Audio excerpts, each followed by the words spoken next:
Lähde tutustumaan mun kanssa uuteen Frameless-taidemuseoon Lontoossa.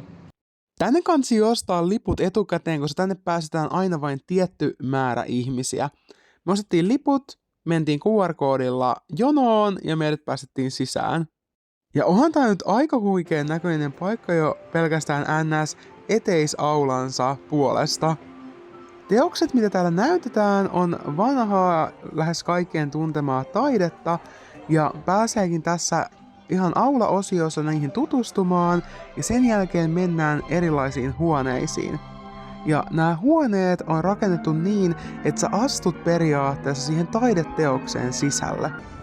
Sä voit kävellä itse huoneessa, istua, maata. Sitten oli myös penkkejä, jos halusi istua penkillä, mutta tosi moni meni jokin nurkkaan fiilistelemään. Joka huoneessa oli oma teemansa ja se välittyi mun mielestä tosi hyvin niin kun siellä istuessa. Oli jotenkin ihana huomata, kuinka esimerkiksi lapset oli aivan innoissaan.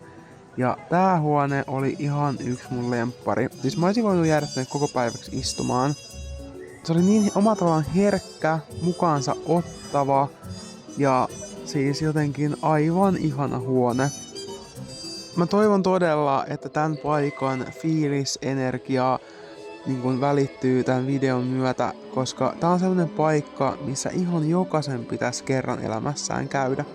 Siksi mä oonkin hetken hiljaa ja annan teidän vaan nauttia tästä.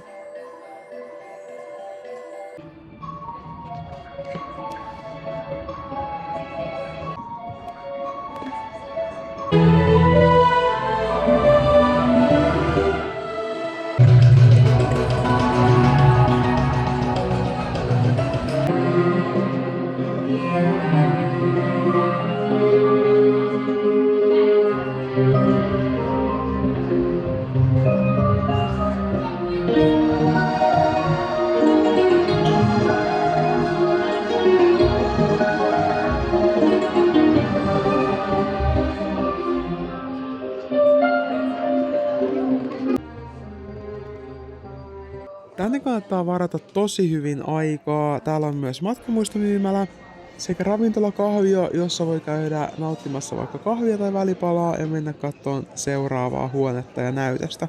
Hinkkaa silmään.